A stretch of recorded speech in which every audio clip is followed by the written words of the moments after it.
बिस्मिल्लाहिर्रहमानिर्रहीम। अस्सलाम वालेकुम वरहमतुल्लाहि वबरकातुहू। आज हम बात करेंगे क्लासिकल होम्योपैथी क्या है। क्लासिकल होम्योपैथी क्या है, मिनिमम तक कैसे पहुंचे। दो चीज़ें आज डिस्कस करेंगे और उसमें हम लाइव केस भी एनालिसिस करेंगे। एक शॉर्ट केस होगा, एक थोड़ा सा लंबा केस होगा, अक्यूट केस होगा। दोनों केसों को देखेंगे क्लासिकल मेथड से और उनके रूब्रिक भी समझेंगे और उसको उसके अंदर कौन कौन सी चीज़ें इंपॉर्टेंट है, कौन कौन से टूल इस्तेमाल होते हैं, सब चीज़ों को हम समझेंगे इंशाल्लाह। आज हम बात करेंगे क्लासिकल होम्योपैथी की, जो होम्योपैथी का सबसे खालिस और दोस्त और ताकतवर तरीका है। नंबर एक, क्लासिकल होम्योपैथी क्या है। सबसे पहले ये क्लासिकल होम्योपैथी क्या है, सिर्फ एक दवा एक वक्त में, एक दवा आपने देनी है और एक ही खुराक देनी है और बिल्कुल कलील तरीन मिकदार उसकी देनी है। यानी कम से कम दवा और कम से कम उसकी डोज हो और मरीज जो है वो आपका 100% क्योर होना चाहिए। ये है सिमिलीमम और क्लासिकल होम्योपैथ। इसको हमने आज समझना है कि कैसे हम ये सारा काम कर सकते हैं। मरीज की तमाम अलामत, मरीज की तमाम अलामत कौन कौन सी अलामत, उसकी जिस्मानी अलामत, पूरी बॉडी की जो अलामत है वो, और जहनी अलामत, और उसके जो जज्बात है, अंदर के ख्यालात है, एहसासात है, वो सब मिलाकर हमने क्या बनाना है, एक टोटेलिटी बनानी है। कि टोटेलिटी कैसे बनती है। टोटेलिटी बनाने के लिए हमें यानी तमाम सिम्टम को हमने एक जगह पे इकट्ठा करना है। कौन कौन सी, जिस्मानी सिम्टम, जहनी सिम्टम, जज्बाती सिम्टम, और उसके जितने भी ऑब्जर्वेशन वाले सिस्टम सिम्टम्स हैं वो सब तमाम के तमाम सिम्टम्स को, अलामात को हमने एक जगह इकट्ठा करना है। इकट्ठा करने के बाद उसे रैपिडाइजेशन करना है। रैपिडाइजेशन करने के बाद उसको मटीरियल मेडिका से कंफर्म करना है। फिर हम मिनिमम दवा तक पहुंच जाएंगे। फिर आपको एक ही दवा और एक ही डोज देनी पड़ेगी और कोई कम्बिनेशन, कोई दूसरी तीसरी दवा नहीं देनी पड़ेगी। आपका मरीज जो है वो ठीक हो जाएगा इंशाल्लाह। मिनिमम वो वाहिद दवा होती है जो मरीज की तस्वीर से 100% मिलती है। मिनिमम दवा कौन सी होती है, मिसल से मिसल यानी बिलमिसल दवा कौन सी होती है, ऐसी दवा जो आप मरीज की तमाम अलामात ले रहे होते हैं, इकट्ठी कर रहे होते हैं, और दवा की जो अलामात होती हैं वो आपस में जब मैच करती है तो उसको कहते हैं मिनिमम या मिसल से मिसल इलाज कहते हैं। ये है क्लासिकल तरीका इलाज। अब मिनिमम तक हम कैसे पहुंचेंगे, यानी कि मिनिमम दवा तक पहुंचने के लिए हमें क्या करना होगा। इसके लिए सिर्फ सिंपल सादा से 4 स्टेप हैं। बिल्कुल सादा से सिंपल से 4 स्टेप है मिनिमम दवा तक पहुंचने के लिए, एक दवा तक पहुंचने के लिए। नंबर एक, केस टेकिंग। नंबर एक क्या है, केस टेकिंग। मरीज से तमाम अलामत पूछें, बल्कि पूछे नहीं, मरीज जो अलामत बताए वो तमाम लिख ले। फिर उसके से मजीद कुछ पूछना है तो पूछें। फिर उसकी ख्वाहिश पूछें, उसकी नफरत क्या है, यानी क्या चीज़ पसंद करता है, क्या चीज़ नहीं पसंद करता, किस चीज़ से उसकी तकलीफ बढ़ती है, किस चीज़ से नहीं बढ़ती, और उसके ख्वाब कैसे हैं, उसको मौसम कैसा है, गर्मी सर्दी, वो तमाम चीज़ें उसकी आपने पूछनी है उससे, वो सारी नोट कर लेनी है। ये है केस टेकिंग। अब दूसरा टूल कौन सा है, नंबर एक था केस टेकिंग, नंबर दो उसका दूसरा टूल जो है वो है टोटेलिटी। अब इन तमाम जो हमने सिम्टम्स पेशेंट से कलेक्ट किए हैं, इकट्ठी की हैं या लिखी हैं, उनको हमने अलग अलग तकसीम करना है। कैसे तकसीम करना है, मेंटल सिम्टम यानी माइंड की सिम्टम, जहनी सिम्टम को अलग करना है, फिजिकल सिम्टम को अलग करना है, यानी जिस्मानी जितनी उसकी सिम्टम है उनको अलग करना है, जनरल सिम्टम जो आम सिम्टम उनको अलग करना है, पिकुलर सिम्टम या पार्टिकुलर सिम्टम को हमने अलग करना है, उनको अलग अलग करना है। फिर उनको ग्रेडिंग भी देनी है कि मरीज किस सिम्टम पे कितना जोर दे रहा है। तो केस टेकिंग का हमारा अलग से एक चैनल बना हुआ है, उसके ऊपर हम केस टेकिंग सिखाते हैं, जिसमें 3 सब्जेक्ट पढ़ाते हैं, फिलासफी भी, ऑर्गेनन भी और केस टेकिंग भी। अब टोटेलिटी उनके अंदर भी आएगा, इस चैनल के अंदर भी आएगा, और भी जहाँ रेपर्टी पढ़ाएंगे वहाँ भी इसको हम साथ साथ रखेंगे इंशाल्लाह, वहाँ भी बताएंगे डिटेल के साथ। अब तीसरे नंबर पे है रैपिडाइजेशन। रैपिडाइजेशन के लिए आपने सॉफ्टवेयर इस्तेमाल करना है, रैपिड इस्तेमाल करनी है, हार्डवेयर कॉपी का इस्तेमाल करनी, जो आपका दिल चाहे वो आप कर सकते हैं। मैं आपको थोड़ा सा उनका तारफ करवा सकता है। इनमें से आपका कोई भी आपके पास सॉफ्टवेयर हो तो आप आसानी से साथ इस्तेमाल कर सकते हैं, देख सकते हैं। ये देखिए, ये रडार ओपस है, ये यहाँ पे रैपिडिस पड़ी हैं, यहाँ पे रेफरेंस यानी मटीरिया मेडिका पड़े हैं, यहाँ पे पेशेंट का डाटा आप लिख सकते हैं, रेमडीज है, इस तरह से मुख्तलिफ चीज़ें हैं। इसी तरह से आप देख सकते हैं। उसके बाद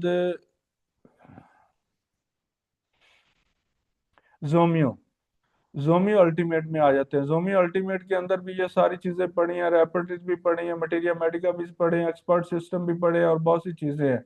ये आपके पास हो, अल्टीमेट हो, सादा हो, वो आप इस्तेमाल कर सकते हैं। फिर आप ले सकते हैं कंप्लीट डायनामिक। अगर आपके पास कंप्लीट डायनामिक है तो यहाँ से भी आप इस्तेमाल कर सकते हैं। सिर्फ वर्ड्स का फर्क है, तो लफ्ज़ों का फर्क है, मीनिंग सबके एक ही होते हैं, तकरीबन मिलते जुलते हैं। कुछ रूब्रिक ऐसे होते हैं जो आपको एक में मिलते हैं, दूसरे में नहीं मिलते। इसी तरह आप ये इस्तेमाल कर सकते हैं सनर्जी। तो सनर्जी के अंदर भी बहुत कुछ है, वो वहाँ से भी आपको सारी चीज़ें इजीली मिल जाएंगी, आप इस्तेमाल कर सकते हैं उनका, इस यूटिलाइज करके आप जो है रैपिडाइजेशन कर सकते हैं।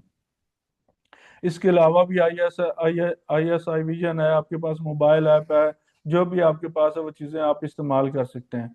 और उसके बाद मटीरिया मेडिका, मटीरिया मेडिका में आपने कंफर्म करना है, जो रेपिडाइजेशन करेंगे 4 से 5 मेडिसिन आती हैं, 1 2 3 4 5, जो आपको लगता है ये पेशेंट के करीब तरीन है, उनको आप मटीरिया मेडिका से कंफर्म कर सकते हैं। इस तरह से चंद मिनट के अंदर, चंद सेकंड के अंदर आप दवा को सिलेक्ट कर सकते हैं। अब इनके लिए ज़रूरी टूल कौन कौन से हैं, आपके पास कौन कौन से टूल्स होने चाहिए, ये सारा काम करने के लिए कौन कौन चीज़ों की, किन किन चीज़ों की हमें ज़रूरत होती है। नंबर एक, आर्गेनन को पढ़ना, उसको समझना बहुत ज़रूरी है। रेपर्टरी को समझना, उसके रूब्रिक को समझना, ये बहुत ज़रूरी है। मटीरिया मेडिका को समझना, ये भी बहुत ज़रूरी है। फलासफी को समझना, ये भी ज़रूरी है। और उसके बाद आप अनाटमी, फिजियोलॉजी, पैथोलॉजी, ताकि आपको कुछ टेस्ट वगैरह भी हो तो वो भी देखने आते हों, कौन सा ऑर्गन जो है वो डिस्टर्ब हुआ है, उसका फंक्शन क्या है, वो सारी चीज़ें मालूम हो, तो ये बहुत अच्छा हो जाएगा। सॉफ्टवेयर में आप होम्योपैथी, जोमियो इस्तेमाल कर सकते हैं, रडार ओपस कर सकते हैं, कंप्लीट डायनामिक्स ले सकते हैं, सनर्जी ले सकते हैं, या विजन ले सकते हैं, कोई भी रैपिडरी आपके पास हार्ड कॉपी है वो आप ले सकते हैं। अब हम एक छोटा सा केस डिस्कस करते हैं। पहले एक सिंपल सा नक्स वमिका का केस है, उसे डिस्कस कर लेते हैं कि कैसे रूब्रिक बनाते हैं, कैसे ये सारा काम करते हैं, हम मिनिमम तो दुआ तक कितनी देर में कैसे पहुंच सकते हैं। नंबर एक, मरीज आया, मरीज कहता है जी मेरे सर में दर्द है, डॉक्टर साहब मेरे सर में दर्द है, और धूप से बढ़ता है। धूप जब होती है, सूरज निकलता है तो बढ़ता है। प्यास बहुत लगती है और ठंडे पानी की प्यास होती है। चिड़चिड़ापन इंतहाई है, जब सर दर्द होता है चिड़चिड़ापन होता है। तन्हाई पसंद है। तो अब इसको रैपिडाइजेशन में आप क्या करेंगे, हेड में जाएंगे, हेड वाले चैप्टर में जाके पेन सन देखेंगे, पेन देख लें, हेड पेन देख लें, सन एग्रावेशन देख लें। ठीक है, इस तरह से आपको वहां से रूब्रिक मिल जाएंगे। ये हम डिटेल से पढ़ेंगे इंशाल्लाह। अगर यहाँ हम डिटेल से पढ़ने लगे तो वीडियो काफी लंबी हो जाएगी। ठीक है, उसके बाद प्यास बहुत ज्यादा है, थ्रस्ट है, लार्ज क्वांटिटी है, और ठंडे पानी की प्यास है, कोल्ड ड्रिंक डिजायर है। तो उसके बाद इरिटेबिलिटी है, चिड़चिड़ापन है, तन्हाई पसंद है, तो उसके लिए कंपनी अवर्जन है, रूब्रिक लग सकता है। इस तरह के जो है रूब्रिक वो आसानी से आपको मिल सकते हैं। तो जब उसको रैपिडाइजेशन करेंगे तो आसानी से आप नेक्स्ट वेमिका तक पहुंच जाएंगे। और नेक्स्ट वेमिका की पोटेंसी आपने कैसे सिलेक्ट करनी है, अगर तो अक्यूट केस है और बंदा हेल्दी है, सेहत वाला मंद है, तो 200 में दे दें। अगर सेंसिटिव है तो 30 में दे दें, एलएम में दे दें, छोटी पोटेंसी में दे दें, 30 में दे दें, 6 में दे दें। अगर बंदा मजबूत है, हार्ड वर्कर है, बहुत ज़्यादा मेहनती है, मशक्कत करने वाला जिस्म भी उसका मजबूत है, तो 201 में दे दें। अगर मेंटली सिम्टम ज़्यादा हैं, मजबूत हैं, तो बड़ी ताकत में दें। इन सारी चीज़ों को आपने देखना है पोटेंसी सेलेक्ट करते हुए। अब ये जब आप काम कर लेंगे तो आपकी कम्बिनेशन से जान छूट जाएगी। आपको दो दो तीन तीन चार चार अद्वियात नहीं देनी पड़ेंगी, आपको क्यू से जान छूट जाएगी। कई सारी चीज़ें जो है उनसे आप बच जाएंगे, आपके जो इजाफी अखराजात हैं वो भी कम हो जाएंगे। आप सिर्फ क्लासिकल प्रैक्टिस करें, और माइंड मेथड है वो कर लें, उसमें भी सिंगल रेमेडी है, सेंसेशन मेथड है वो भी कर लें, और भी मेथड है। जो आपके लिए इजी हो आप वो इस्तेमाल कर सकते हैं, यूटिलाइज कर सकते हैं, समझ सकते हैं, देख सकते हैं। अब हम आते हैं रोजाना जब आप एक दो तीन चार केस करेंगे तो आहिस्ता आहिस्ता जब प्रैक्टिस करेंगे तो आपकी प्रैक्टिस में ये सारी चीजें आती जाएंगी, इंशाल्लाह आप उससे जल्दी बेहतर हो जाएंगे। अब हम एक अक्यूट केस जो है वो डिस्कस कर लेते हैं, उसको देख लेते हैं। ये केस कल ही मेरे पास आया था और मैंने इसको आर्सेनिक 30 की एक डोज दी थी, और विद इन 15 मिनट्स, यकीन माने 15 मिनट्स, 15 मिनट में उसका बुखार अल्हम्दुलिल्लाह ठीक हो गया और आज भी ठीक है, और उसकी कोई कंप्लेन नहीं आई।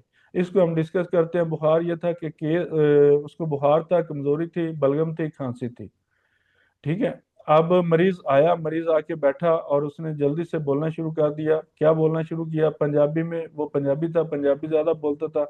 बुखार नजला केरा ਜਦੋਂ ਵੀ ਮੈਨੂੰ ਹੁੰਦਾ ਹੈ ਤੇ ਉਹ ਪਹਿਲੇ ਵਾਲੇ ਮਸਲੇ ਮੇਰੇ ਸ਼ੁਰੂ ਹੋ ਜਾਂਦੇ ਨੇ। बुखार नज़ला कीड़ा ਜਦੋਂ भी मैनू होता है पहले वाले मसले मैनू शुरू हो जाते हैं। यानी बुखार नज़ला कीड़ा हो जाए तो वही पुराना मसला शुरू हो जाता है। ना भूख ना प्यास ना नींद, बुखार चढ़ते से चढ़ता ही आएगा। ये तो उर्दू में लिखा है, लेकिन मरीज ने क्या बताया? उसने कहा जी ना भूख लगती है, ना प्यास लगती है, ना नींद लगती है, बल्कि बुखार चढ़ते तो चढ़ता ही आता है, तेज से तेज ही होता जाता है। पाँव ठंडे बाकी जिस्म गर्म। पैर मेरे जड़े ने हाथ ला के वेखो डॉक्टर साहब बड़े ठंडे ने, तो बाकी जिस्म बड़ा गर्म है। किसी की आवाज अच्छी नहीं लगती, शोर अच्छा नहीं लगता। अब मेरा छोटा सा पोता है, वो मेरे पास आके बोलता है तो मुझे अच्छा नहीं लगता, मैं उसे कहती हूँ आप कहीं और चले जाएं, कुछ दिनों के लिए आप अपने नानके के घर चले जाएं। अब मेरा खामद है, वो हुक्का पीता है, वो हुक्के की आवाज आती है, वो भी मुझे अच्छी नहीं लगती, मैं उसे कहती हूँ इसे उठा के कहीं और ले जाओ। कभी सर्दी और कभी गर्मी, ऐसे जैसे आग लगी हो। कभी तो एकदम ठंड लगने लग जाती है और फिर गर्मी भी लगती है, और गर्मी के साथ साथ ऐसे लगता है जैसे आग लग गई हो जिस्म के अंदर। ये चीजें भी आती है। मुंह का जायका कड़वा, कोई भी चीज अच्छी नहीं लगती, ना रोटी ना पानी ना कोई भी चीज। मरीज़ां दा मुंह का जायका इन्ना गंदा है, इन्ना कौड़ा है कि कोई शय भी चंगी नहीं लगती, ना रोटी ना पानी ना कोई चीज भी मुझे अच्छी नहीं लगती। और पूरा जिस्म ऐसे लगता है जैसे फोड़े बना हुआ, यानी फोड़े की तरह उसके अंदर दर्द होता है। सीधा मैं नहीं चल सकती, बिल्कुल सीधा नहीं चल सकती, मैं झुक के चलती हूँ। किस वजह से? इस दर्दों की वजह से, इन दर्दों की वजह से मुझसे सीधा होके नहीं चला जाता, मैं झुक के चलती हूँ। खांसी बलगम वाली है, ना नींद आती है ना भूख लगती है। कभी जिस्म ठंडा हो जाता है, कभी गर्म हो जाता है। दवाई ली थी एलोपैथिक, और उनमें से मैंने एक एक चम्मच लिया है, लेकिन वो मुझे माफिक नहीं आया, मैंने रख दिया। और मैंने कहा जी मैं अख्तर को जाके दवाई लेनी है, तो उन्हें को अगे ली तो मैंने फायदा होया, वो दोबारा इतने आ गए। पूरे जिस्म में इतनी दर्दें हैं जिसे किसी ने मार मार कर बाजू अलग कर दिए हों। पूरे जिस्म में इस तरह दर्द होता है जिमें किसी ने मार मार के मेरे बाजू ही अलग कर दिते, मेरा जिस्म ही अलग कर दिता। ब्लड प्रेशर लो, जिस्म होंदा बिल्कुल दबला पुतला सी, ब्लड प्रेशर 80 सी, थल्ले वाला 60 70 सी या 50 80 इन्ना सी गल। अब इस पूरे केस को हम एनालिसिस करेंगे, और बड़ी तेजी के साथ थोड़ा थोड़ा बताऊंगा इंशाल्लाह, ताकि आपको समझ आ जाए पूरी बात की। तो बाकी डिटेल जो है वो हम तफसील के साथ थोड़ा थोड़ा करते जाएंगे रेपर्टरी वाले चैप्टर में, दूसरे चैप्टर चैनल्स के ऊपर जाके, ताकि एक एक बात को हम समझ सकें। तो यहाँ पे बात हो रही है क्लासिकल की और मिनिमम दवा की, कि क्लासिकल तरीका क्या है और हम मिनिमम दवा तक कैसे पहुंच सकते हैं, कितना आसान और सादा सा तरीका है, और कितनी जल्दी हम ये सारा काम मुकम्मल कर सकते हैं। अब इसमें तीन चीजें होगी, केस टेकिंग भी होगी, उसकी टोटलिटी बनानी है, जो हमने सिम्टम ले लिए हैं अब वो इसको रैपिडाइजेशन करना है, और मटीरियल मेडिका से हमने तस्दीक करना है। यहाँ पे हमने चार टूल जिसमें हमने उसका केस टेकिंग मुकम्मल कर लिया। ठीक है। अब इसको चाहते हैं, इसके अब हम टोटलिटी बनाते हैं। टोटलिटी बनाते हैं, ये सारा केस टेकिंग है। ठीक है। केस टेकिंग के बाद अब हम आगे उसकी टोटलिटी बनाने के लिए, टोटलिटी कैसे बनाएंगे? मेंटल सिम्टम अलग करेंगे, जनरल सिम्टम अलग करेंगे, पार्टिकुलर सिम्टम अलग करेंगे, मोडालिटी को अलग कर लेंगे। अब अलग करने से क्या है? मेंटल सिम्टम उसके क्या थे? माइंड के जो सिम्टम थे वो क्या थे? शोर बर्दाश्त नहीं होता था, तन्हाई से चाहती थी, यानी तन्हाई का तो उसने नाम नहीं लिया, माजरत वो जबान से निकल गया, लेकिन शोर उसको अच्छा नहीं लगता था, शोर से एग्रावेशन होता था। अब ये उसका मेंटल सिम्टम है, चिड़चिड़ापन होता था। ठीक है, उस शोर की वजह से उसके अंदर। और दूसरे नंबर पे उसको जो है भूख नहीं लगती थी, प्यास नहीं लगती थी, नींद नहीं थी, जिस्म दुबला पतला था, ब्लड प्रेशर लो था, कभी सर्दी कभी गर्मी, ये अमूमी आम सिम्टम है, बुखार के अंदर हर बंदे को ये तकरीबन हो जाती हैं। अब उसके अंदर खास सिम्टम क्या थे? खास सिम्टम ये थे, पाँव ठंडे थे, बाकी जिस्म गर्म था, मुंह का जायका कड़वा था, हर चीज उसको कड़वी लगती थी, खांसी बलगम वाली थी, जिस्म जो है वो फोड़े की तरह दर्द करता था, जैसे फोड़ा दर्द करता है वैसे दर्द करता था, या जैसे मार मार के उन्होंने अलग कर दिया हो, ऐसा दर्द था। अब इसमें मोडेलिटी क्या है? मोडेलिटी क्या है कि एलोपैथिक दवा से एग्रावेशन है, खराब हो गया है, नजले से बुखार हुआ है, पहले नजला हुआ फिर बुखार शुरू हुआ। ये इसकी बन गई अब मोडाली टोटलिटी। तमाम सिम्टम को हमने अलग अलग कर लिया, देख लिया। अब मजीद इसको देख लेते हैं। मेंटल सिम्टम अलग हो गए, फिजिकल सिम्टम अलग हो गए, जनरल सिम्टम अलग हो गए, पार्टिकुलर सिम्टम अलग हो गए, मोडालिटी अलग होगी। इसमें सबसे नुमाया चीज कौन सी है? ना भूख है, ना प्यास है, ना नींद। खुसूसी अलामत कौन सी है? पाँव ठंडे, बाकी जिस्म गर्म, ये अल्टरनेट होती रहती है। अच्छा, दर्द की नोयत मार मार कर तोड़ तोड़ तोड़ दिया हो या अलग कर दी हो, या फोड़े जैसा दर्द। अब इसके हम तमाम जितने भी रूब्रिक्स हैं या हमने सिम्टम लिए हैं उनके रूब्रिक्स बना लेते हैं, उसको रेपर्टरी के माध्यम से, यानी रेपर्टरी के जरिए से समझ लेते हैं थोड़ा सा, ताकि इजी हो जाए और आसानी हो। अब जनरल में कौन सी है? वीकनेस है, एमेशिएशन है। एमेशिएशन मतलब दुबला पतला, हड्डियां सी निकली होती हैं। उसमें अलग अलग रूब्रिक चैप्टर में जाके देखेंगे तो बहुत से रूब्रिक आपको सब रूब्रिक भी मिल जाएंगे। तो ये ओवरऑल दुबला पतला सा मरीज था, इसलिए एमेशिएशन लगा दी हमने। अब स्टमक एपिटाइट वांटिंग, यानी उसे भूख बिल्कुल भी नहीं है। स्टमक थ्रस्टलेस, थ्रस्टलेस यानी उसे प्यास बिल्कुल नहीं है। और स्लीपलेसनेस है, उसे नींद भी नहीं है। अब इसके अंदर जो है करेक्टरिस्टिक्स सिम्टम कौन सा बड़ा अहम इंपॉर्टेंट सिम्टम, वो क्या है? एक्सट्रीमिटीज कोल्डनेस फिट, यानी पाँव जो है वो कोल्ड एंड ठंडे हैं, विद हीट ऑफ बॉडी, बाकी जिस्म जो है उसका गर्म है। ये हर रेपर्टरी में अलग अलग मिलेंगे। जो रुब्रिक आपको ना मिले वो कमेंट में बता देना, मैं उसको तलाश करके आपको बता दूंगा इंशाल्लाह।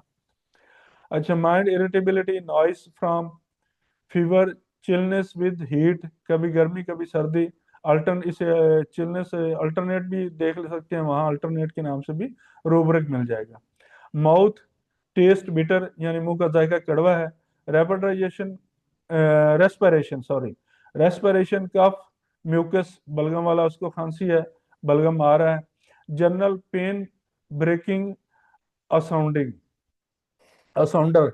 असाउंडर का मतलब होता है अलग अलग करना, जुदा जुदा करना। मैं आपको ये रूब्रिक दिखा दूं, हो सकता है ये आपको ना मिले, बाकी तो तकरीबन आप इजीली ढूंढ सकते हैं। तो ये मैं आपके साथ शेयर कर देता हूं ताकि आप मुख्तलिफ रेपर्टरीज में इजीली ढूंढ सकते हैं, तलाश कर सकते हैं। ये देखिए, पेन, असाउंडर, ये जनरल में जाएंगे, यहाँ पे ये देखें जनरल में जाएंगे तो ये मिल जाएगा। इसको अलग अलग रेपर्टरीज के अंदर आप जाके आराम से ढूंढ सकते हैं। ये देखें, इन इन रेपर्टरी में ये रूब्रिक पड़े हैं। मसलन आपने कैंट में देखना है तो कैंट पे क्लिक करें, ये देखें जनरल में आ गया। और इसी तरह से आपने चाहते हैं कि जी हम देखें मर्फी में, तो मर्फी के अंदर देखेंगे तो आपको ये इजीली मिल जाएगा, ये पड़े। ठीक है, इस तरह से आपको ये मिल जाएंगे। रूब्रिक कोई मुश्किल काम नहीं है, लेकिन थोड़ी सी मेहनत करनी पड़ेगी, कुछ सीखना पड़ेगा, वो भी इंशाल्लाह हम आपको सिखाएंगे।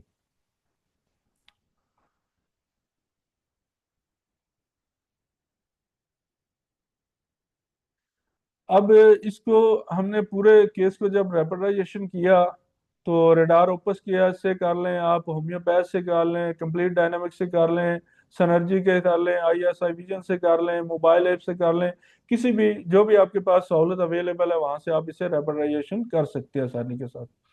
तो अब टॉप पे इसकी रेमेडी आई आर्सेनिक एल्बम, दूसरे नंबर पे चाइना ऑफ आई है, नेक्स्ट का आई है, ब्रायोनी आई है, पल्सा डीला आई है।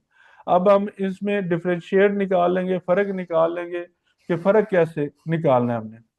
फर्क निकालने के लिए देखें जी, दवा आर्सेनिक, चाइना, नेक्स्ट का और भी हैं, वो सारी ढूंढ रख सकते हैं आप, फर्क निकाल लें। आसान सा तरीका मैं आपको बताता हूँ। भूख प्यास सबसे पहले देखें, ना भूख ना प्यास, ये आर्सेनिक में भी है, ये चाइना में भी है, ये नक्सवामी में है। पाँव ठंडे, ये आर्सेनिक में है, चाइना में नहीं है, नक्सवामी का नहीं है। शोर बर्दाश्त नहीं है, ये आर्सेनिक में है, नक्स चाइना में नहीं है, और नक्सवामी में है। दर्द की नोयत, जलन, बेचैनी, ये आर्सेनिक में भी है, कमजोरी, खालीपन, ये इसमें है, चाइना में है। मार मार कर दर्दें, वो जो मार मार मार जिवें आदे मार मार कुट कुट के तबाह किया, इस तरह दी दर्दां ने, वो नक्सवामिका के अंदर है। ब्लड प्रेशर लो, आर्सेनिक में लो है, चाइना में लो है, और नक्सवामिका में हाई है। तो टॉप की रेमेडी कौन सी आ रही है? आर्सेनिक। अब अगर म्याज़म आप देख सकते हैं, उसको म्याज़म के माध्यम से समझ सकते हैं। तो आर्सेनिक का म्याज़म है सोरिक साइकोटिक, चाइना का म्याज़म है सोरिक, नक्सवामिका का म्याज़म है सोरिक और साइकोटिक। सबसे टॉप पे आर्सेनिक है। क्यों? पाँव ठंडे, जिस्म गर्म, ना भूख ना प्यास ना नींद, शोर से चिड़चिड़ापन, ये इसकी मखसूस सिम्टम्स हैं। अब हम इसको देख लेते हैं, अपनी आसानी के लिए मज़ीद तस्दीक करते हैं मटीरिया मेडिका से। मटीरिया मेडिका जो है, आर्सेनिक एल्बम को हम देख लेते हैं बोरिक के अंदर जाके, और कैंट लेक्चर का जो मटीरिया मेडिका है उसके अंदर भी देख लेते हैं। ये देखिए, ये सारी उसकी आर्सेनिक की सिम्टम है। ग्रेट प्रोस्ट्रेशन है, विद बर्निंग पेन है, थ्रस्ट फ्रॉम स्मॉल क्वांटिटी है, ग्रेट रेस्टलेसनेस है, फियर ऑफ डेथ है, cold extremities with hot bodies है, बिटर टेस्ट है। तो ये हो गया बोरक से कन्फर्म। अब हम इसे कैंट लेक्चर से क्लियर कर लेते हैं। The patient is the chilly yet burn internally, wants to be covered, अपने आप को यानी कि वो कवर करना चाहता है। अंदर उसके जो है वो सर्दी है, जलन है, आग लगी हुई है। और उसके अलावा पेशेंट जो है वो चिल्ली है, ठंडा ठंडा पेशेंट है। बट फिट आर कोल्ड, उसके पाँव ठंडे हैं। No appetite, no thirst, no sleep, irritability from noise, यानी शोर से उसको एग्रावेशन है। यहाँ से आपको सारी चीजें क्लियर हो जाएंगी। पाँव ठंडे, जिस्म गर्म, ना भूख ना प्यास, शोर बर्दाश्त नहीं है, मुंह कड़वा है, कमजोर और दुबला पतला जिस्म है। तो यहाँ पे जो है आप आसानी से आर्सेनिक एल्बम 30 की एक डोज दें वहां पे मरीज को।